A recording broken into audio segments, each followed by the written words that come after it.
Bonjour les amis, aujourd'hui on est avec la nouvelle Renault 5. Donc je voulais remercier le groupe Renault Albertville, groupe Autosphère de nous l'avoir prêté. Prenez un petit café, c'est parti pour l'essai.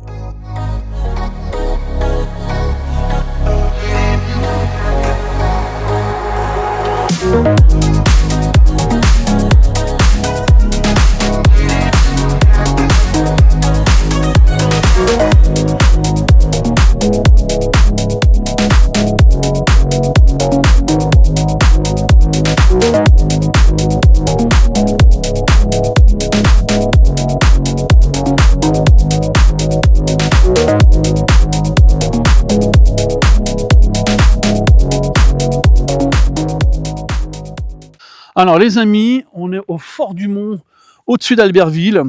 On va passer au niveau technique. Le véhicule fait une longueur de 3,92 m, largeur 1,77 m, une hauteur d'1,50 m, un empattement de 2,54 m. Le véhicule, je vous montrerai, a un volume de coffre de 326 litres. Et le véhicule qu'on a, c'est le haut de gamme, donc la version iconique, avec une batterie de 52 kWh et une autonomie de 400 km. On va passer maintenant à la prise de recharge. Donc la prise de recharge, elle s'ouvre comme ceci. Vous avez une prise T2 de 11 kW et vous avez une prise pour charger sur les prises rapides de 100 kW et vous pouvez charger de 10 à 80 en 30 minutes. Alors, au niveau bloc moteur, c'est un 110 kW qui représente 150 chevaux et le 0 à 100 km/h, elle le fait en 8 secondes. Ces jantes qui sont juste ici de 18 pouces, 195/55 R18. La dernière fois, quand je vous ai montré la vidéo, c'était pas la version haute. Là, on est bien sur la version haute. On verra à l'intérieur le style. Donc, la voiture que vous avez en face de vous, elle est jaune. Vous pouvez l'avoir en plusieurs coloris. Alors, la dernière fois, vous l'avez vue en bleu avec des liserés dorés juste ici. Donc là, elle est jaune avec un liseré rouge. Vous pouvez aussi l'avoir en vert et vous pouvez aussi l'avoir en blanche. Donc, en blanche, c'est la version Roland Garros. Et vous pouvez l'avoir aussi en noir. Donc c'est vrai que celle qui se fait le plus remarquer à l'heure d'aujourd'hui, c'est la jaune, qui est beaucoup plus tapant. Quand on est sur les routes, la première chose qu'on voit où les gens se retournent, c'est cette version-là. C'est vrai que c'est une voiture qui est iconique. On peut dire ce qu'on veut, mais cette voiture, elle nous rappelle la nostalgie de l'époque de la R5, même si elle a été totalement modernisée, même s'il y a des détails que je vous expliquerai tout à l'heure par rapport justement à l'ancienne. Mais c'est vrai que c'est encore un budget, mais c'est une voiture, je trouve, quand vous la voyez dans la rue, vous êtes obligatoirement obligé de vous retourner. Alors, on passe sur les petits détails de la voiture par rapport au prototype. Donc, on peut s'apercevoir ici, je mets un petit coup, vous avez le drapeau français bleu, blanc, rouge qui est ici. Hop, on fait ici. Et là, vous avez les carrés qui se trouvent, qui font le rappel de ces feux de jour qui sont juste là. Après, comme on peut s'apercevoir, j'essaierai de vous mettre des photos où on a un peu on va dire, le rappel des feux de la R5 de l'époque, avec ces ouvertures qui se trouvent juste ici, qui étaient à ce niveau-là, au niveau du capot. Et bien sûr, on peut s'apercevoir que vous avez ce célèbre logo Renault qui prend quand même l'équivalent de ma main complète. Et si vous regardez sur la partie haute, donc je vais passer un petit coup, c'est un peu mouillé. Normalement, ici, vous aviez l'ouverture de l'air, on appelle du bloc moteur de la R5 Turbo. Et ici, maintenant, vous avez tout ce qui est symbolique pour remarquer la puissance en main, le reste de votre batterie à l'intérieur. Et quand vous le rechargez, vous le voyez avancer. Sur le profil, bon, bien sûr, on a des hanches qui est légèrement marquées, avec du plastique noir qui se trouve juste là, de belles jantes. Bien sûr, on voit que la voiture est campée quand même passablement bas, avec des hanches arrière juste ici, qui est quand même bien prononcée, qu'on peut voir. Sur la A390, les hanches arrière ont été beaucoup plus augmentées. Malheureusement, pour l'instant, je ne l'ai pas vue, donc je ne pourrais pas vous la montrer. Après, à l'arrière, comme petit détail aussi qu'on peut s'apercevoir par rapport à la R5 Turbo, c'est cette partie juste ici, qu'on voit ici, comme si vous avez une extraction d'air. Bien sûr, il est factice, hein, vous n'avez pas d'air qui passe dedans. Avec ces nouveaux feux qui reprend, on va dire, moderniser les feux de la R5 de l'époque. Le bandeau qui a été rajouté juste ici avec le lettrage Renault et bien sûr le chiffre 5 qui représente le véhicule, donc le R5 de nouvelle génération. Donc volume de coffre 326 litres. Donc faites pas attention, il y a nos affaires qui sont à l'intérieur. Comme vous pouvez vous apercevoir, ici vous avez un petit rangement. Alors bien sûr, là vous n'aurez pas le rangement parce qu'il y a le caisson de basse qui se trouve juste ici, mais normalement vous avez un rangement pour pouvoir mettre, si vous avez l'iconique, la version en dessous, vous avez de quoi pouvoir mettre vos câbles. Malheureusement, il n'y a pas de frunk sur ce véhicule.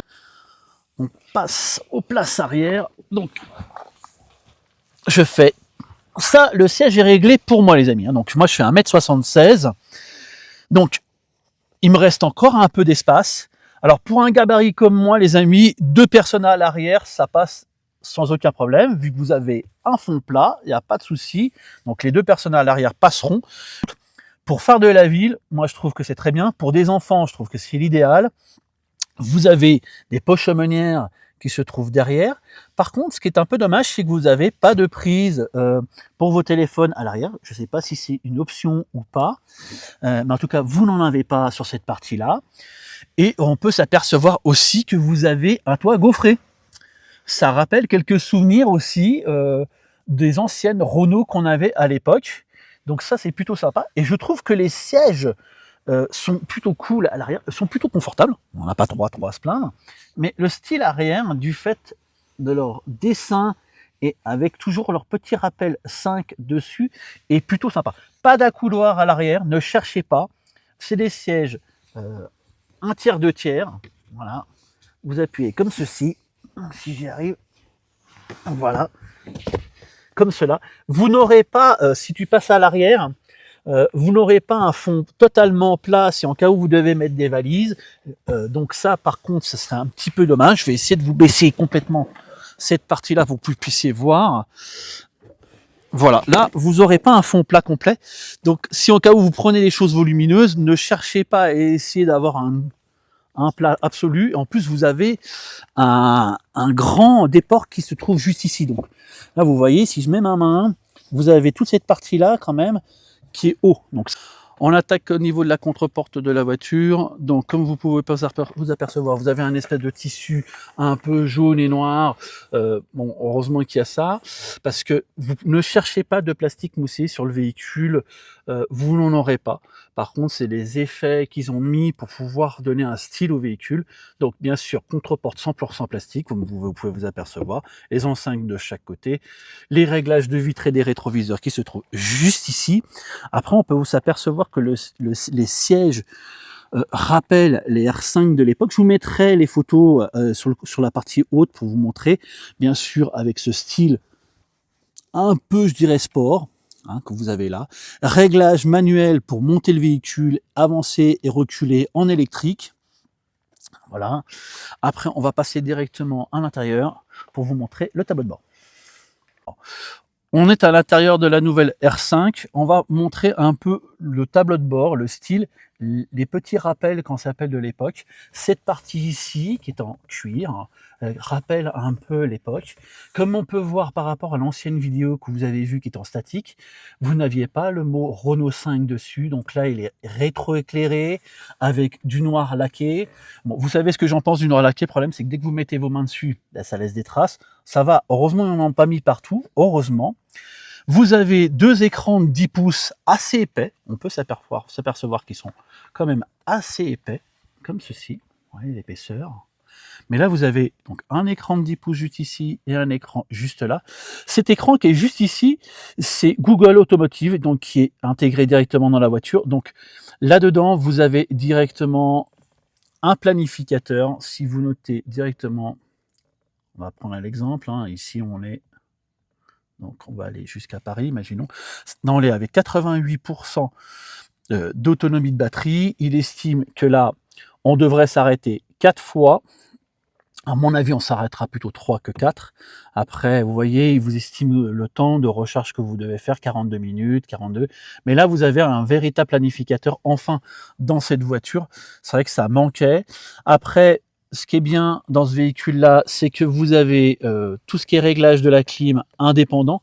Donc, ne cherchez pas un bizone, c'est une simple zone. Mais par contre, ce qui est bien, c'est que ça, c'est resté. Bien sûr, les touches que vous voyez apparaître à l'intérieur sont communs avec d'autres véhicules du groupe Renault. Hein. Après, l'interface fonctionne très très bien. C'est très très fluide.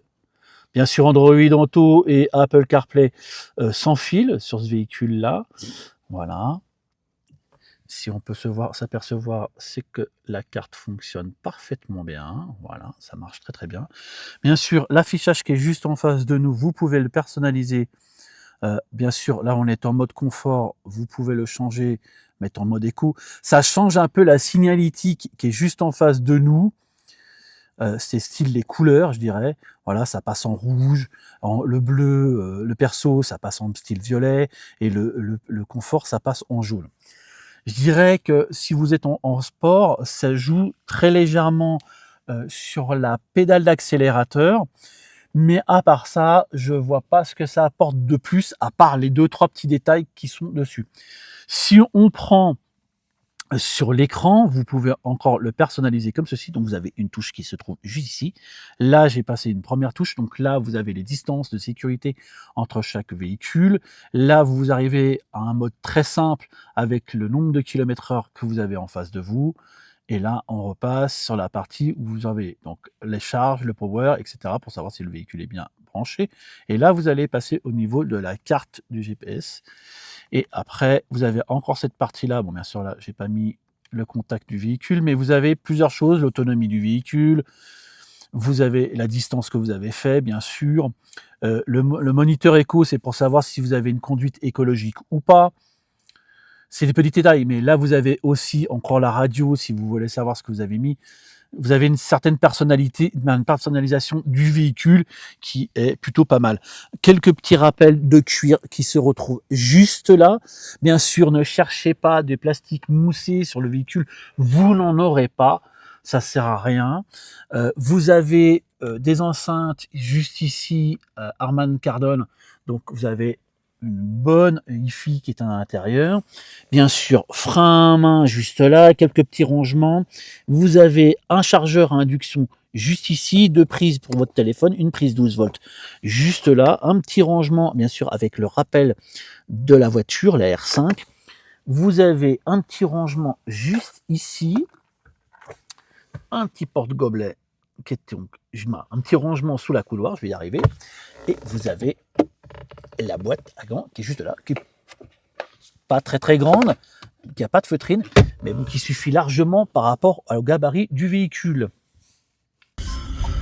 On est parti du Fort du Mont, on redescend en direction d'Albertville, et je vais vous dire ce que je pense de mon ressenti au volant. Le but, c'est ça.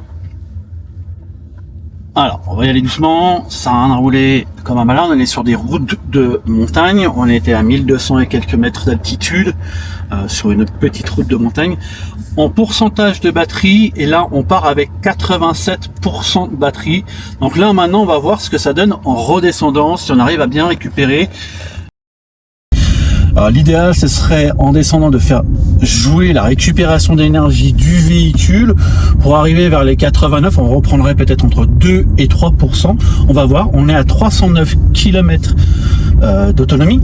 Donc déjà, on monte à 1002, on perd de l'autonomie, on redescend, on est censé en récupérer. Première sensation, bien sûr, c'est une voiture qui a des trains roulants qui sont, je dirais, un peu plus fermes que d'habitude. Je pensais qu'elle était plus souple, mais ça, c'est peut-être par rapport à la conception du véhicule qui a été donnée d'avoir un véhicule, on va dire, un peu typé sport. Donc, ce qui est bien aussi, c'est que les sièges qui sont où je suis assis me maintiennent bien dans les virages parce que j'ai quand même un certain gabarit. Donc c'est vrai que c'est avantageux. Le maintien, qu'on s'appelle au niveau de la route, est bien remonté au niveau qu'on s'appelle du volant. Un volant qui est à double méplat, comme on peut le voir. toutes les informations m'arrivent devant le visage, donc sur ce niveau-là, c'est plutôt bien. Je n'irai pas très vite en descendant parce que j'ai mon caméraman qui est juste derrière. J'ai pas spécialement envie qu'il se mette à vomir, aucune utilité. Déjà rien que les sensations du fait qu'on puisse tourner sont bonnes, la voiture reste bien dans sa ligne, il n'y a pas de problème sur ce niveau-là. Je ne vais pas rouler comme un fou comme je vous l'ai expliqué, mais c'est vrai que le ressenti y est bon. On sait très bien que c'est une voiture, je dirais, qui est plus typée pour la route. Alors vous pourrez faire des kilomètres comme je vous ai montré sur la vidéo. Vous avez un planificateur directement intégré dans le véhicule, et comme vous avez pu voir, vous pourrez faire jusqu'à 4 arrêts. Alors selon votre conduite, je précise bien, sur autoroute, les 400 km, vous pouvez totalement les oublier, ça c'est sûr et certain. Moi je tablerais plutôt sur 230 km, hein, je dirais plutôt comme ça. Mais pour moi c'est une voiture de ville. Voilà, elle a un petit gabarit, ça suffit amplement pour le nombre de kilomètres que fait les gens au quotidien, elle suffit largement. Elle a une bonne récupération d'énergie quand vous lâchez le frein. Là, le frein, je l'ai complètement lâché. Vous avez un mode break.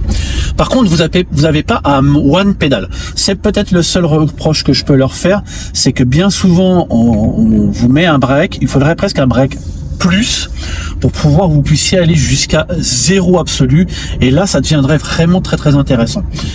Au niveau cadre, quand ça s'appelle du véhicule, donc vous avez les deux écrans qui sont en face de vous de 10 pouces chacun.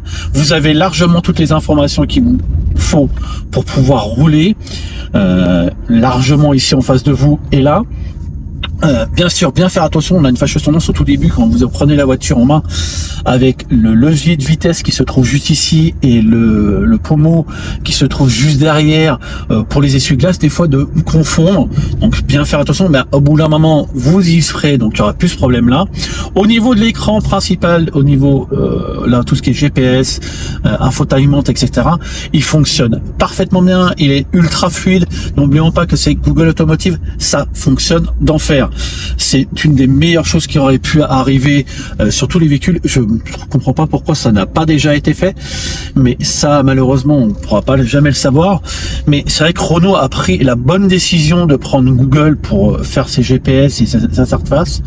Donc ça, je trouve ça très bien. Alors là, on est encore en train de descendre du Fort du Mont, donc sur Albertville.